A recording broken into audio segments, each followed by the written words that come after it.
भारतीय वायुसेना के retired flight lieutenant Shivram Lakhani का बीमारी के चलते जोधपुर में देवलोक गमन हो गया, जिनकी पार्थिव देह को उनके पैतृक गांव बालेसर लाया गया, जहां पर वायुसेना के वारंट ऑफिसर सहित वायु सैनिकों ने गार्ड ऑफ ऑनर दिया और पुष्प चक्र अर्पित करने के बाद परिवार को तिरंगा सुपुर्द किया गया।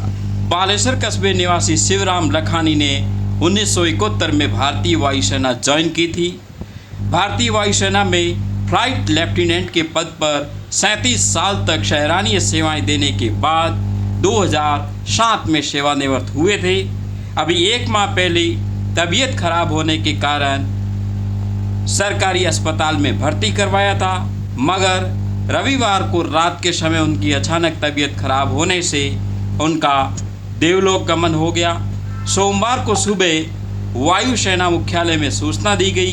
वायुसेना के वारंट ऑफिसर एस चौहान अपने 5 जवान साथियों को लेकर गार्ड ऑफ ऑनर देने शिवराम लखानी के घर पहुंचे। गार्ड ऑफ ऑनर दिया गया, तिरंगा झंडा परिवारजनों को सुपुर्द किया गया और इसके बाद घर में आवश्यक क्रियाएं करने के बाद उनकी अंतिम यात्रा निकाली गई, जिसमें सैकड़ों की तादाद में लोग शामिल हुए।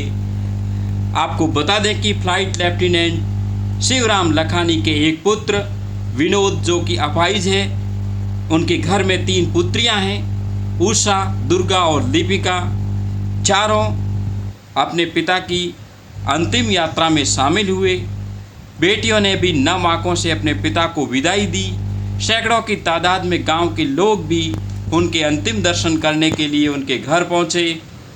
वायुसेना के जवानों ने भी उनको गार्ड ऑफ ऑनर दिया, उनको सम्मान दिया और परिवारजनों को ढांढस बंधवाया। इस मौके उनके भाई मोडाराम लखानी, पीराराम लखानी, शेराराम लखानी, विष्णाराम श्रीदप, धीरपुरा सरपंच गोविंदराम यादव सहित गांव के सैकड़ों की तादाद में लोग उनकी अंतिम यात्रा में शामिल हुए, नम आंखों से विदाई दी। उनकी धर्मपत्नी ने भी नम आंखों से विदाई दी। इस मौके आसपास के गांवों से भी सैकड़ों की तादाद में लोग पहुंचे, उनकी अंतिम यात्रा में शामिल हुए। गौरतलब है कि जो वायुसेना के अंदर लेफ्टिनेंट के पद पर कार्यरत शिवराम लखानी, जो कि पिछले 1 महीने से बीमार थे, परिवारजनों ने अस्पताल में भर्ती करवाया, मगर उनकी तबीयत रविवार को रात अचानक ज़्यादा खराब हो गई और उनका देवलोक गमन हो गया। सोमवार को उनको घर लाया गया और वायुसेना के जवानों ने गार्ड ऑफ ऑनर देकर पुष्प चक्र अर्पित किए और नम आंखों से श्रद्धांजलि दी।